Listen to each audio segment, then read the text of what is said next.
choose inclusion over retribution. Let us choose common sense over nonsense, because that's the best of America. And let us choose the sweet promise of tomorrow over the bitter return to yesterday. We won't go back. Let's all choose Kamala Harris.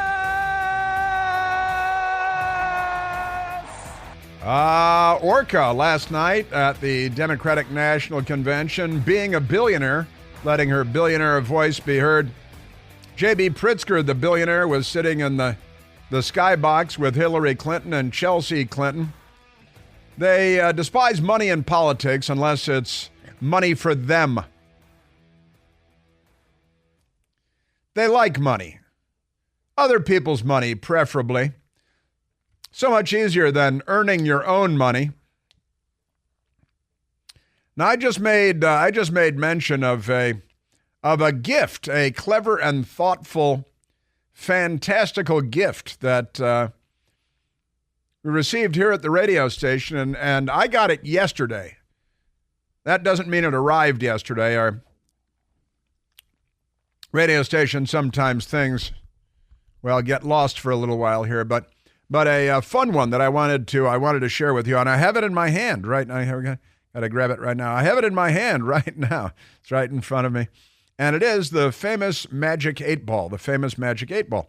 You know, it's the size of the Magic 8 Ball, and it's got an 8 ball on it, and it's a black plastic. And you turn it upside down, and it can, answer questions for you. It's the Magic 8 Ball, right? And a very nice woman in Georgia sent along the very special Magic 8 Ball.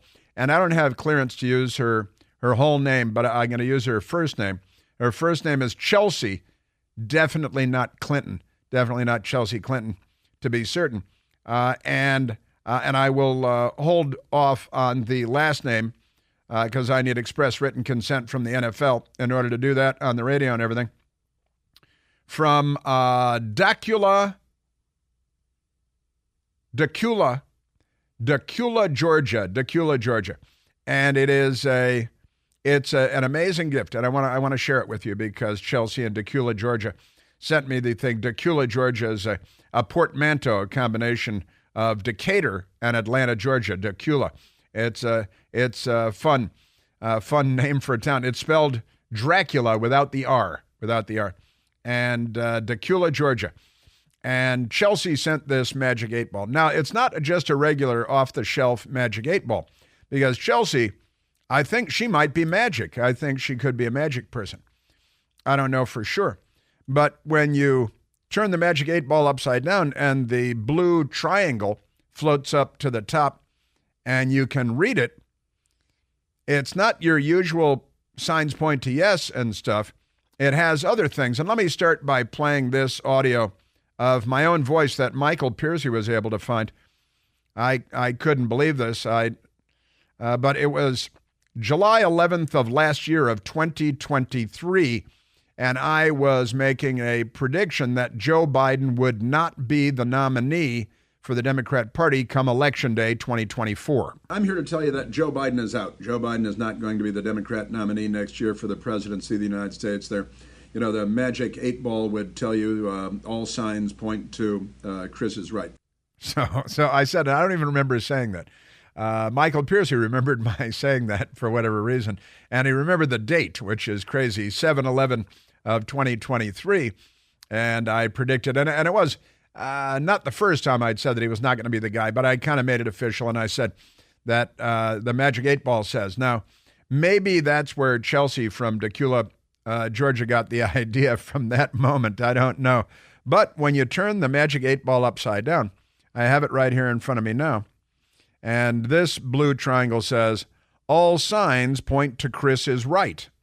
All signs point to Chris is right. That's what the Magic 8 Ball says. And that's what I said. Isn't that exactly what I said on July 11th of 2023? I said the Magic 8 Ball says that all signs point to Chris is right, which is pretty. Today is July. Which is pretty wacky. And there it is. The Magic 8 Ball would tell you all signs point to Chris is right. So, and that's pretty good. Now, my magic, and then that nice Chelsea in Decula, Georgia, sent me the Magic 8 Ball, and I turned it upside down, and it says, all signs point to Chris is right. That is, and I laughed when I saw that, and Piercy said, oh, yeah, you said that on the air. You said the Magic 8 Ball, and all signs point to Chris. I said, that is crazy. Now, then you turn it upside down, or you shake it, and you turn it back upside down again, and it says, mostly peaceful. Mostly peaceful. This one says, mostly peaceful. And then the next one says, they have no sense of irony. And I'm like, wait a minute, these are like things that I've said in the Magic 8 Ball. That's the craziest thing ever. One of them is Cobra, Cobra, Cobra. Cobra, Cobra, Cobra. And Joe Biden, he famously, that's the Secret Service code word for Joe Biden's walking around stark naked again, and everyone should take cover. Turn it upside down another time, and it comes back, friendly fire isn't. That's holy cow. Look at that. And one of them is every day's an IQ test. Every day's an IQ test is on one of them. Isn't that amazing? Just remarkable stuff. So it's a special custom Magic 8 Ball with sayings that I guess you could say are my sayings or things that I say. And they're all right there in the Magic 8 Ball. And I got to tell you, when you get your first Magic 8 Ball when you're 10 years old or something, and I probably got my first Magic 8 Ball when I was 10 years old. And never in my life did I think that someday I'd have a Magic 8 Ball with my sayings in there. That is berserk. That is wild. So I wanted to thank Chelsea from Decula, Georgia, because that is wild. I'm going to have to, wild and wacky stuff. Isn't it? Yes, it is. You bet your bottom dollar. Holy cow. Yes, sir. Oh, I mentioned Judy Driftwood on MSDNC. On same thing, Panhandler Broadcasting System on PBS. And Judy Driftwood, I think she claims her name is not Driftwood, but we know that it is. Judy Woodruff is her technical official name. Do you think she had anything to do with putting the maggots in the food in Chicago there?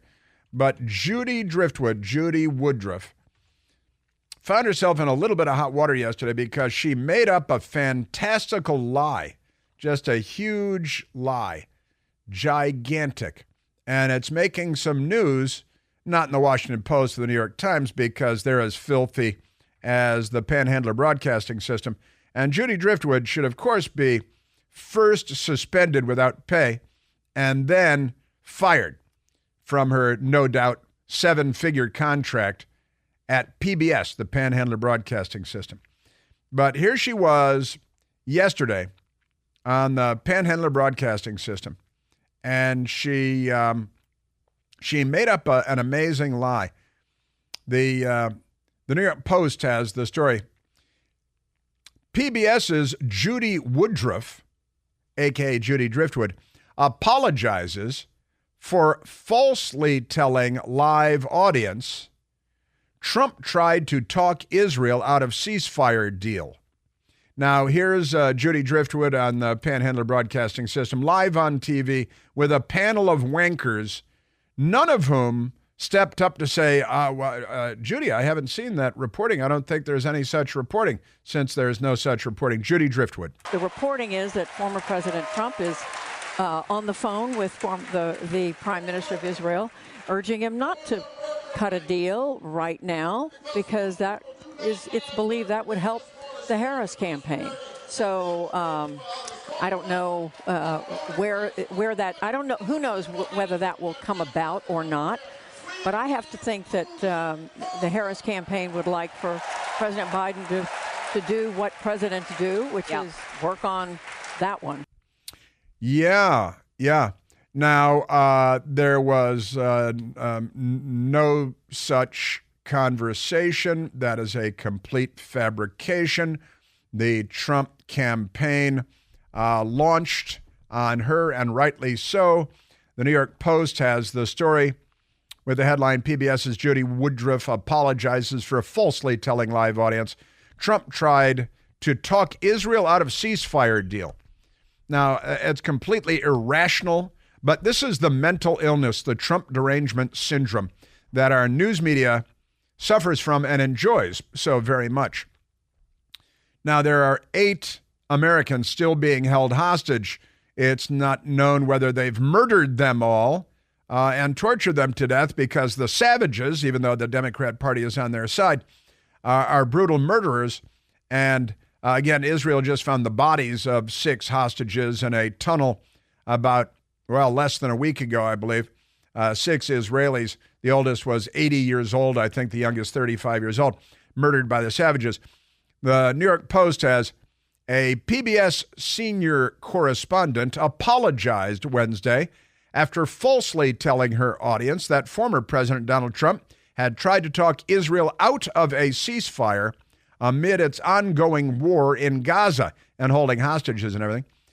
Judy Woodruff passed off the blame for the blunder by, quote, clarifying, end quote, that she based the flimsy scoop on outside reporting.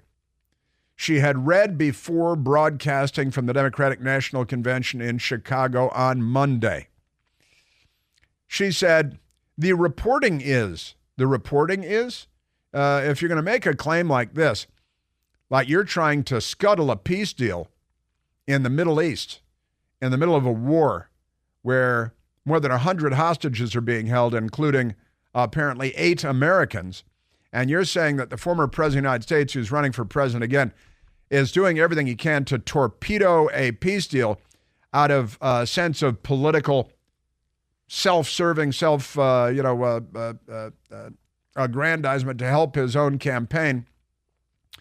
Judy Driftwood said, the reporting is, and there is no such reporting, that former President Trump is on the phone with the Prime Minister of Israel, urging him not to cut a deal right now because it's believed that would help the Harris campaign.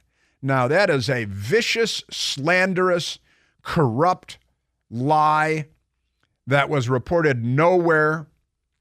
But that's what Judy Woodruff told the PBS Roundtable. And the Roundtable sat there, a gang of wankers that they are, circle fest in a hot tub, and not a single one of them said, wow, Judy, that would be huge. That would be impeachable. That would be, you can't impeach me as a private citizen right now, but that would be impeachable. What an outrageous thing for him to do. Of course, it's completely false. Just amazing stuff. Who knows whether that will come about or not, Driftwood said. But I have to think that the Harris campaign would like for President Biden to do what presidents do, which is work on that one. Yeah, you're right. It's been going on for 11 months now. And it would be nice if they were working on it, but they sent that milquetoast Secretary of State, Antony Blinken, over there, and the job is not getting done. So Woodruff caught plenty of flack online for the comment, overwhelmingly from those who pointed out that the rumors that she was citing were proved to be false days before she regurgitated them live on air. On Wednesday, the former NewsHour host said she wanted to clarify the remarks. Well, clarify is completely flip-flop, reverse, deny that she ever said it. The remarks she made about the ongoing ceasefire talk, she didn't deny that she made the remarks, but she said, oh, no, that's a, she says, as I said, this was not based on my original reporting. So you just go bloviating on whatever's flying around on left-wing internet circle fests, I guess. I was referring to reports that I had read in Axios and Reuters about former President Trump having spoken with the Israeli Prime Minister, Judy Driftwood said on X and not on TV, which would be much more appropriate. In the live TV moment, I repeated the story because I hadn't seen later reporting that both sides denied it. This was a mistake, and I apologize for it. And this is what I point out all the time. They don't follow the news. They're not good at news, and they don't follow the news. I point it out all the time. That just amazing stuff. Israeli Prime Minister Benjamin Netanyahu's office told the Jerusalem Post on Wednesday that Woodruff's statements were a, quote, complete lie. The Axios story that Judy Driftwood was referring to was published on August 14th and cited 2 sources who claimed that Trump spoke on the phone with Netanyahu about the Gaza hostage and ceasefire deal. That's it. Reuters reshared the story, not their story. They shared the Axios story. But neither news organization claimed or reported that Trump had urged Netanyahu to not strike a deal. A complete fabrication. But this is our news media. This is what they do. Not to Democrats, of course, only to Republicans. To Democrats, it's, chapstick and a tub full of lube. Wada, wada, wada. Amazing stuff. That's your news media. She thinks she's going to go on TV today and say on TV, oh, I made a terrible, horrible, slanderous mistake because I'm intellectually and journalistically lazy and corrupt and irresponsible. And you should never believe anything that I say again. Judy Driftwood should, I think the Trump campaign should write a statement for her that she should read on air, like a hostage video. When you preface your statement with, if this is true, that to me gives you all the cover you need. Let's go to the phones. Let's go to Matt calling from St. Louis, Missouri. Matthew, you're on the Chris Plant Show. Hey, Chris. Happy Cackle Nomination Day in Magic 8-Ball Giftopia. Hey, you mentioned that Chelsea sent that and thanked her. I'd like to thank her, too, but she was actually the merchant that I bought it through, and I had him ship it directly to you. Oh, no, is that true? That is true. And in fact, I sent a letter separately, which I sent a week ago Monday, so I don't know where it is if you haven't gotten it. Oh, that's unbelievable. I gave you a summary of the 20 phrases that are in it, just for future reference. But then I also had a full page of all the, other things that I could have put in there.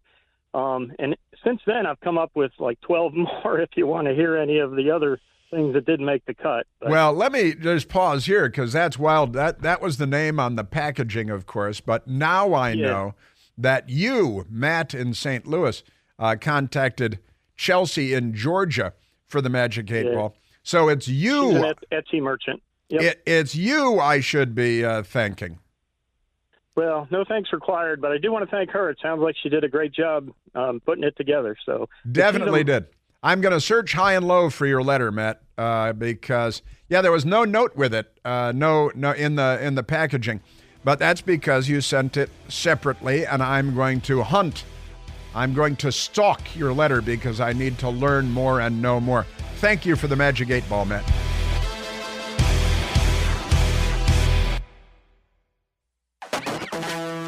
Well, this is a miracle. It's a miracle, I say. The letter from Matt was actually right there in our mailroom. We have almost nobody works here anymore. We're not the well-oiled machine that perhaps we once were. But we found, Matt, we found the letter. I have it right here. Got it right here, right now. There it is with the personalized stuff and secret information that I can't give away. Good stuff. So I won't, because that's how we operate. We don't give secret stuff away. Phil Silly thanking Chelsea, the only name on the shipping package. Crazy, man, crazy. All right, let's get back to the Democrats in Chicago. Do we have the audio of all the gunfire and the police car, the sirens arriving, and people screaming because the Democrats are doing this convention thing. You know how it usually turns out when you have a large number of Democrats positioned in one place. There was one that I wanted to get to, and I made passing mention of the Hamas leader. The Hamas leader. Let's go to soundbite number 27. Soundbite number 27. And I'm looking at this Nancy Pelosi pin with the godmother thing, and there's anybody in Chicago at the convention, that would be the fun pin to have. I'm not there, so it wouldn't be right for me to get one from something I didn't attend. But that, if you're at the Chicago convention, that is the keeper souvenir. Also, I love souvenirs that are really small and you can throw in your sock drawer. And then years later you say, oh yeah, here's this Nancy Pelosi, the godmother pin. And you chuckle. I prefer very small souvenirs that don't take up a lot of space. You know, I live in an apartment in the city, after all. But let me get to this the jihadi mass murderer lunatic who he's got a suggestion. He says, old Yahya says that he might entertain talking about a peace deal, but he wants a guarantee up front that he won't be killed. That's what Yahya wants. He wants a promise from the United States and Israel that he won't be killed, in a drone strike or get a bullet through the head when he's torturing somebody to death, because he's a savage and naturally he wants to live. He goes around killing everybody else, but that's okay because you know how they are. Yeah, but he actually put out a public statement and made me laugh, because my immediate answer was, of course, well, no, naturally. There will not be a promise that we will not kill you, Yahya, you Hamas torturer, rapist, kidnapping, murderer, psychopath. But Yahya reminded me when I saw this thing, it made me laugh, because a lot of things make me laugh. But it made me laugh when I saw Yahya saying, "Don't kill me." And my immediate response, trading on text threads with friends, of course. The October 7th mastermind and Hamas leader Yahya Sinwar reportedly adds new demand for ceasefire deal. "Don't kill me." That's a pretty funny. It's a pretty funny headline, and the New York Post has the story, and the Washington Post doesn't, because it's not a newspaper, and their filthy billionaire boy, Jeff Bezos, who does a pretty good natural impersonation of Dr. Evil, doesn't he? And, Austin Powers, International Man of Mystery, and all that. So his new demand is "don't kill me," and I said no. But it naturally reminded me of fried zucchini at CNN, Fareed Zakaria. If his name were Fred Zachary and he were from Indiana, rather than being fried zucchini from India, nobody would listen to a word he has to say. But fried zucchini explained that the jihadis have it all wrong, and I love this soundbite. The jihadis have it all wrong when you're martyred, you don't get to paradise and find 72 virgins waiting for you. No. That has been misinterpreted over time, but fried zucchini straightened it out for all the jihadis, including Yahya Sinwar. The Arabic word for virgin has been mistranslated. Miss. The original word that was used in the Quran was the word for raisin. 72 raisins. Imagine the surprise of the terrorist who expected something completely different. And now for something completely different. Honestly, they've taken what used to be Monty Python and Mel Brooks comedy, and they've turned it into their own realities. Now for something completely different. Well, Yahya Sinwar, when you do get blown up in a drone strike, which you richly deserve, not today, but years ago, and you're going to get 72 raisins, not 72 virgins with mustaches, which is what they really hope for. I just love that. That was our Yahya Sinwar moment. Just amazing. I am telling you. We've also got another story, because this is kind of a big deal. Let's go to number 28. It's not at number 8, because Nicole Shanahan is running for vice president of the United States. You may be unaware of this, as the running mate for Robert F. Kennedy Jr., who is running for president as an independent, because the Democrat Party squeezed him off of the ballots, right? And that's because they're saving democracy, and they're saving it by destroying it. Now, JFK Jr. and his running mate, Nicole Shanahan, are making noises like they may throw their support, lifelong Democrat, obviously, Democrat Kennedy family, they may throw their support behind Donald Trump and join forces with Donald Trump. Nicole Shanahan is RFK's running mate. One is staying in, forming that new party, but we run the risk of a Kamala Harris and Walz presidency, or we walk away right now and join forces with Donald Trump. Or we walk away now and join forces with Donald Trump, a member of the Kennedy family, lifelong Democrat, of course, obviously. His own family has rejected him because, they're such political animals that their family is less important to them than the party. Capital T, capital P. The party is everything. Aktun, snap to, click your heels. Now, Nicole Shanahan says she and RFK may drop out and endorse Trump. And this is kind of interesting because they're going to be in Arizona tomorrow, right? I believe it's Arizona, and they're going to make an announcement. RFK Jr. and Nicole Shanahan said that they're going to make an announcement on Friday, that's tomorrow, having to do with all of this good stuff, and whether he is going to drop out, and it is kind of assumed at this point that he is going to announce that he's dropping out. And interestingly enough, President Trump is going to be holding an event pretty much same place, same time. So if RFK Jr. announces that he's dropping out and throwing his support behind President Trump, that could lead to all kinds of interesting math in the political world. President Trump was asked about this, and he said, well, hey, sounds like a perfectly good idea. I respect him. I've respected him for a long time. I mean, I know where he's coming from, and it's a little different philosophy, very smart guy. I think I'm going to be there on Friday. We have a big crowd. I would always be honored to. I mean, if he endorsed me, would I be honored by that? Absolutely. No, he just said he's going to be there on Friday as well, and it is Arizona. Kennedy Jr.'s campaign announced that the third-party candidate will make an announcement Friday in Arizona. The same day, Trump will be in the Grand Canyon State for a speech. I think President Trump's also going to the border, too. I think he's going to the border as well.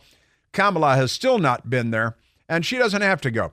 And she doesn't have to have any policy positions either, because the Democrat Party is so filthy corrupt, and their media bootlicks are so corrupt that she doesn't have to have any policies. She doesn't have to state any policies. Multiple sources close to both the Kennedy and Trump campaigns have said signals are pointing, just like the Magic 8 Ball. Oh, yeah, we were talking about this, and Mike Opelka and I were talking, in the Biden White House, Magic 8 Ball has a completely different meaning.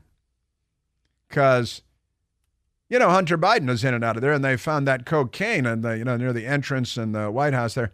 A Magic 8 Ball, an 8 Ball is 1/8 of an ounce of cocaine, for those of you that are not conversant in the ways of casually conversant in the ways of cocaine sales.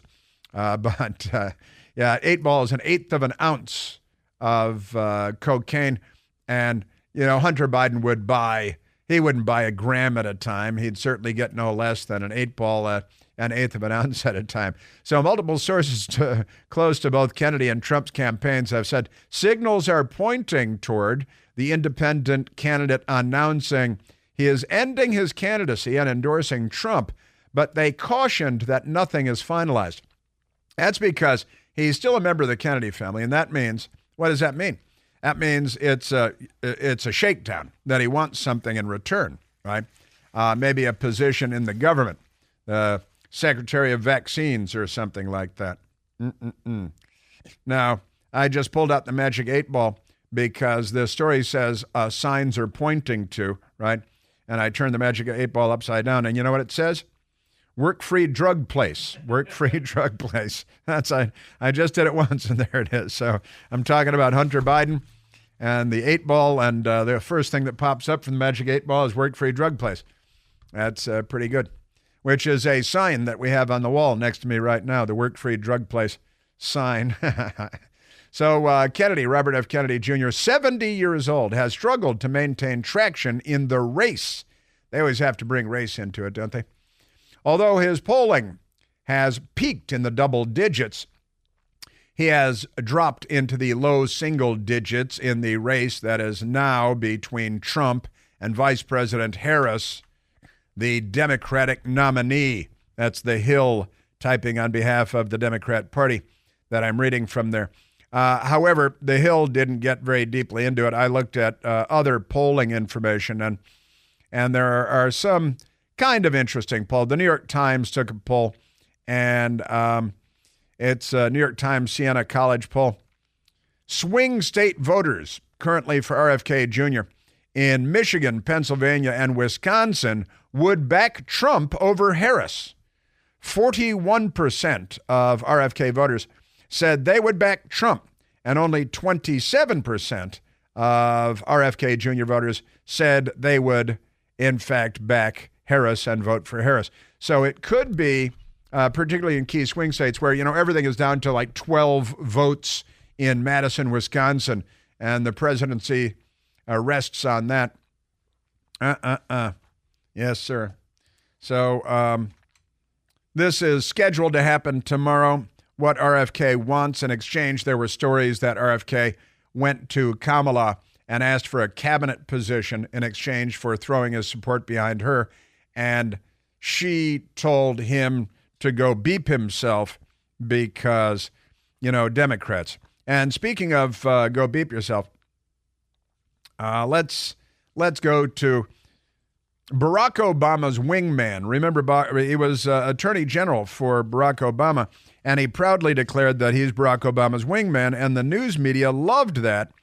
Now, if the Attorney General for President Trump said, oh yeah, I'm Trump's wingman, the news media would burn the Justice Department down. The torch would have been passed.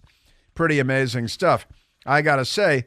But interestingly enough, Eric H. Holder Jr., as the New York Times likes to call him, was at the United Center in Chicago, where the Democratic National Convention is being held yesterday. And Jack Posobiec, you must know Jack Posobiec from Al Gore's Amazing Internet. He's been doing great stuff for many years, Jack Posobiec has. And he saw Eric H. Holder Jr. entering the arena. Now, here's the thing. Eric H. Holder Jr. was selected by the Harris campaign to vet, to check out, do background checks on possible vice presidential picks by the Harris campaign.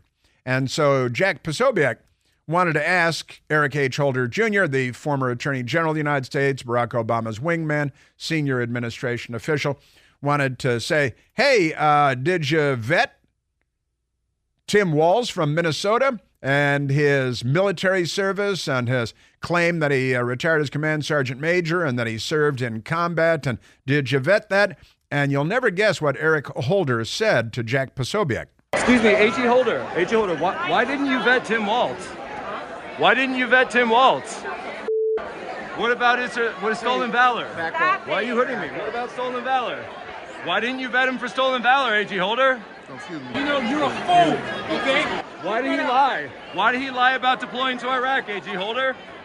You can stop pushing me now.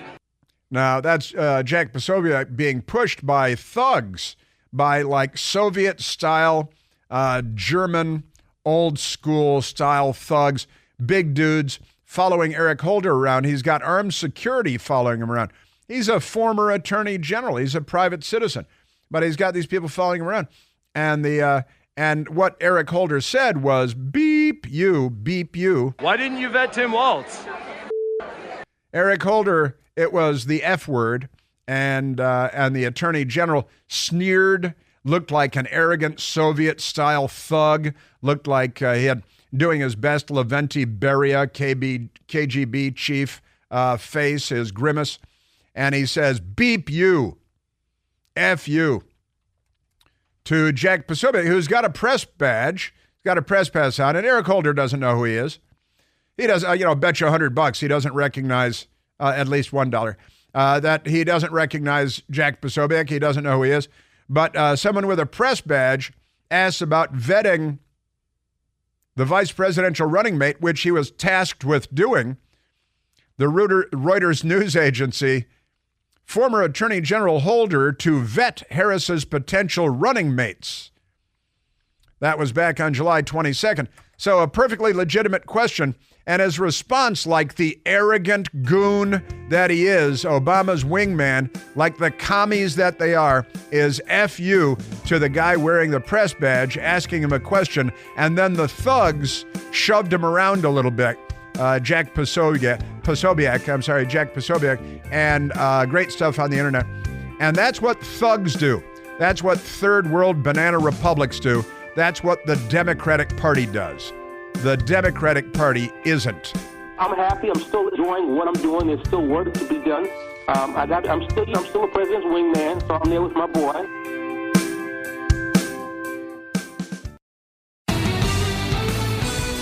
What won't Stolen Valor Tim Walz fib about?